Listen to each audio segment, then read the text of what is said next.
Concepcion Palace, Bagos, General Sales Agency Manager under Rainbow Connections General Sales Agency, working for 32 years at Eternal Gardens, and a member of Hall of Famer. Ako po si Lourdes Gonzales Tidon, Agency Manager. 37 years na ako sa company at isa po ako sa Hall of Famer. Ako po si Florita Arellano, General Agency Manager of Amity Agency. Ako po ay magte-31 years na sa Eternal Gardens, two-time Hall of Famer na. Wala naman akong idea sa sales noon. Tsaka hindi ako ganito kadaldal. Dream job ko noon. Basta ang alam ko lang ako'y magtatrabaho. Gusto ko magtrabaho. Pero hindi dito sa Batangas. Yun nga, nag-Manila ako sa Quezon City. Nagtrabaho ako sa 680 Home Appliances as credit consultant. Naputol yun dahil ako'y nung may asawa na ako, no, may isa na akong anak. So, pinariority ko yung anak ko. Naging sub-agent muna ako. After ilang months, may nagsabi sa akin na, bakit hindi pa kayo mag-ahente or mag-attend na lang ng seminar? Kasi marami na rin ako naiipasok noon. Nung ako ay nag-training na, nung ako ay marami nang nagiging benta, sabi ko, ganito pala. Madali ang kitaan sa Eternal. Nagsimula ako bilang isang sales counselor noong 1989. Ang husband ko nagwo-work sa San Miguel. May nagpunta doon, isang agent, nag-alok siya ng lote ng Eternal, and then na-ask niya sa husband ko kung anong trabaho ko. Nung panahon yon, meron akong isang maliit na business na beauty parlor. Ayun, dream job ko talaga, mag-isang beautician. So sabi na mister ko, puntahan mo na lang siya sa parlor. Ngayon, nagkausap kami. Ang sabi ko sa mister ko, paano akong mag-i-Eternal? Hindi naman tayo taga rito. Sabi ng husband ko, don't worry. So, doon nag-start lahat. Nagtuloy-tuloy siya. Negosyong aming tinry na hanap buhay. Pero marami kami sinubukang business. Hanggang sa hindi kami nagtagumpay, nag-abroad naman ng asawa ko. So habang nasa abroad yung asawa ko, kahit pinipigilan ako, talagang sa sales yung ano ko eh. Lahat ng sa sales na subukan ko hanggang sa, yun, nag-real estate ako. Doon na. Tsaka sa insurance nga. Nag-start ako sa Eternal Gardens. Ako yung naghanap ng aking papasukan ng benta kasi meron na akong buyer. Naghanap ako ng under Mrs. Villamor, Globe Agency pa noon. Nag-sub-agent muna ako. Nung makatapak ako sa Eternal Gardens, iniiwan ko na lahat. Yung bilang isang beautician, sa sarili ko na lang. At talagang eternal na ako. Alam naman na nakararami na ako ay may 7 anak. Kaya nagpursigi talaga ako na maghanap ng iba pang other income. So, timing na ang Eternal, nag-start ang pag-eternal ko. Talagang everyday, may benta kami. Yun ang unang client ko kasi nga hindi man ako ganito kadaldal. Sabi ko, ano ko kaya ito mako-close? Kasi iba yung nasa office ako, tapos ngayon ako nasa sales. Doon ko din na-adjust yung sarili ko, yung pakikipag-usap sa kanila, kung paano ko sila mako-convince. Yun, minsan nakakatatlong punta ko, bago ko pa sila mapakuha, pero napapakuha ko pa rin naman. Kaya medyo ako'y natuwa at parang nagsipag.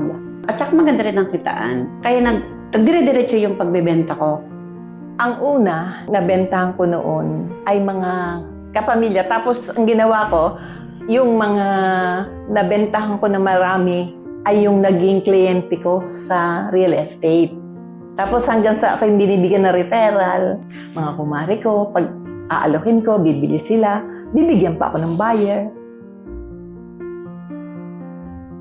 Nung maging ahente ako, hindi naman ako nawawala sa top 10. Kaya doon ako parang napus ako ng napus hanggang sa nabago yung malaking bagay yung pag-i-eternal ko. Mula noon, lagi akong awardee. At unit manager pa lang, yearly nakakasama na ako sa Asian Tour. Nung maging manager na ako, sabi ko parang hindi ko kaya. At sinabi ko sa mga boss, susubukan ko lang. Hanggang sa noong ako'y nandun na sa pagiging agency, nakita ko yung tiwala ng aking mga branch manager, mga mga head. Tapos yung laki ng binigay sa aking kota agad. Sabi nila kaya ko raw. Tsaka parang talagang pinagsumikapan ko yun. As in, pinokus ko talaga. Nag-focus ako hanggang sa makuha ko within 1 year. Naging rookie agad ng agency manager. Sa sales, yun na yung pag ikay naging Hall of Famer, meron ka nang napatunayan, kinaya mo yun. Siyempre, proud na proud ako sa sarili ko. Pinagtrabahukan ko talaga. Basta ang sa akin lang is gusto kong magtrabaho. At ako naman ay nagsipag para dun sa company. Siyempre, mahal ko ang Eternal Gardens. Sobrang fulfilling ang pakiramdam at naging proud ako sa sarili ko. Kasi talagang inabot ko yung maging isang Hall of Famer na talaga namang siguro deserve ko din dahil sa sipag at tiyaga at hindi sumusuko. Alam nyo ba na noon parang hindi ako makapaniwala. At bigla kong naalala yung marami kong naranasan na sakripisyo. Lahat. Walang hanggang kaligayahan yung naramdaman ko noon. At ngayon nga na, hindi ko akalain na umabot ako, narito pa sa Eternal Gardens 2 times. Noong maging Hall of Famer ako. Unang-una ang mga anak ko, tuwang-tuwa sila. Sila yung unang proud sa akin. Sabi nga nila, idol nila ako.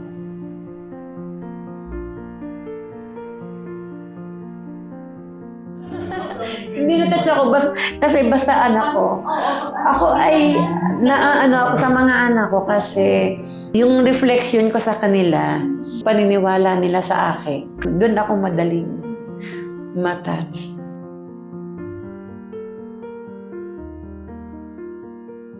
Proud sila talaga sa akin. Sobrang naipadaman nila sa akin kung gaano nila pinalagahan yung aking lahat ng pagod. At kita din nila yung sakripisyo ko Kung ano yung tiyaga at sipag ko talaga. Masipag ako. Napapano lang ako, nagiging siya na lang kasi, alam mo yun, yung kasi ako naman yung tao na hindi naman ako nag-ahangad ng mga anuman. Kaya lang, pag mararamdaman mo sa mga pamilya mo na na-appreciate nila yung siyempre, masaya. Lang ito, tears of joy. Proud din ako sa aking 4 na unit manager. At saka sa aking mga ahente. Siyempre, kung wala akong mga ahente, o kung wala lalo yung aking mga unit manager, hindi ko naman makukuha na solo yon. Yung bukod sa sipag at tiyaga, at lagi ako nagpapasalamat sa Diyos. At nabiyayaan ako ng mga unit manager at mga sales counselor na masisipag, na naging tapat sa akin. Mga professional yung mga nagiging ko. Pero naramdaman ko yung kanilang respeto sa akin. Yung nakikinig sila sa akin, tinitreasure ko yung kanilang mga pagrespeto sa akin. Kaya pinipilit ko yung masuklian. Kasi hindi ko naman kakayahan yun kung wala akong tao, di ba? So, sobra kayong inaalagaan yung aking mga kasama sa buhay. Ang payo namin sa inyo, kayo ay huwag tumigil mangarap. Basta may maganda kayong pangarap sa buhay, matutupad nyo yun. Wag silang mawawala ng pag-asa. Basta samahan nila ng sipag at tiyaga. Samahan na rin nila ng prayer. Kasama yun Yung pakikisama sa kapwa. Yung tiwala ang napakahalaga. Napakahalaga noon. Kung meron man kayong mga extra, basta huwag niyong kalilimutan yung inyong sarili at ang inyong magulang. Ako'y pinayaman ng Eternal Gardens. Until now, siksik, liglig, umaapaw pa rin ang bigay niya. Ay kasi, ang Eternal Gardens, una-una napaka-generous, napakabait ng company, at talaga nasa kanya lang lahat na. Napaka-generous ng ating company. Agad may mga incentives. Madami, napakarami. Kaya sabi ko, ito na, dito na ako. Tama na sa ang Eternal kasi hindi lang natupad ng Eternal Gardens lahat ng pangarap ko. Kami namang mga magulang, laging ang pangarap namin, yung mga anak namin, maging maayos lahat. So ngayon, maayos niya silang lahat. Proudly to say, ang lahat kong anak is tapos. Lahat sila ay bachelor at lahat sila ay working. because of Eternal din, napagbabanding ko sila ng maganda. Kasi every weekend, nagkakapi ang mga yan. O sige, ito, pangkapi nyo. Sama-sama sila. Kaya talagang binigay sa akin lahat ni Lord yung prayer ko. Salamat sa Diyos at talagang laging, alam mo, basta lagi kang may pananampalataya, talaga sigurong sipag at tiyaga. At nakakita ako, nakasumpong ako ng company na talagang hindi mo man natanong, asa kapatid ko, anak ko, lahat ng pwede kong isama dito sa company, pinipilit kong mag-join. Kaya ang asawa ko dati-rati, personal unit manager ko yan. Nung unit ako, personal SC, kasama ko sa Hong Kong, lagi akong qualified, kaming dalawa. Sinuportahan ako. Full support ng asawa ko talaga. Si Karen, na nandito ngayon, na siya kong unit manager, at the same time, broker siya. Kasi si Karen ko, dating BM niya ng City State Savings Bank nung mag-resign siya, sabi ko na, itry mo lang. Try mo ng 3 months to 6 months. Pag hindi mo nagustuhan, okay, maghanap ka ng ibang work.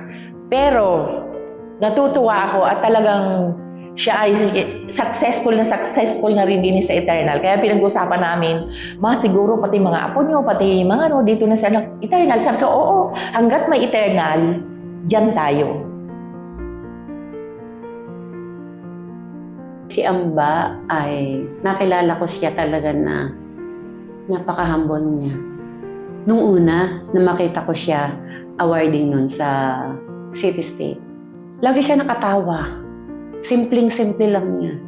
Naka-long sleeve siya ng white, na simpleng-simple lang niya. Si Amba, nung nabubuhay pa, nag-aalok ako ng property dyan kay Amba. Minsan, 10, 11 ng gabi, tumatawag yan sa akin, Lourdes, punta ka sa Eternal Lipa, doon tayo magkita. Tingnan natin yung property sinasabi mo. So yun, after na namin mag-tripping, si Amba, gutom na, kain tayo. Talagang mafe-feel mo si Amba na sariling pamilya. Yung hinangaan ko sa kanya, yung pagiging humble niya, yung pagmamahal niya sa ahente ay ramdam na ramdam namin noon. Alam mo, napakahalaga sa kanya ng mga agent.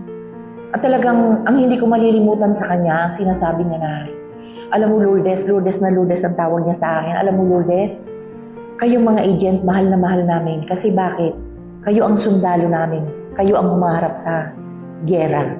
Kaya ang pagmamahal namin sa inyo ay talagang bukal sa kalooban. Makikita mo sa kanya yung pagpapahalaga na kailangan ang mga empleyado at ang mga agent ay mabigyan ng magandang talagang sulit na kapalit sa kanilang mga pagtatrabaho. At kaya nga nung mamatay yun, nandun kami lahat talagang sobra kaming nalungkot. Nawa yung iniwan ni Amba na hinahangad niya na ay maipagpatuloy, na huwag magbago yung maramdaman namin na pagmamahal nila sa mga ahente, pagpapahalaga. Yung pagmamahal na iniwanan ni Amba sa amin, ni Boss Edgar sa amin, si Ma'am Danica nandiyan, nakikita na namin kung paano na rin kami niya minamahal. Umaasa po kami na sana po ganun din po ang pagtrato niya sa aming mga ahente, sa ilang mga henerasyon pa ng pamilya ni Amba. At sana po, kung ano rin po yung mga policies na mga binibigay sa mga agent, sana po wag mabago. Ang aking pasasalamat sa ating kumpanya ay nag-uumapaw talaga. At ang aking dalangin, nawa, ang ating kumpanya ay magpatuloy. Ay, ang wish ko sa company, sana maging kahit 200 years pa. Kayang-kaya pa ng company kasi marami pang henerasyon ang dala namin. Kami, ang dami namin dito mga senior na, mga anak namin, nahihila na namin. For sure po yan ay agogo pa rin kasi talagang napaka-generous ng company. Talagang ang family ng Cabangon, ang mga anak at ang mga family nga nila ay sobra silang magmahal sa mga agent.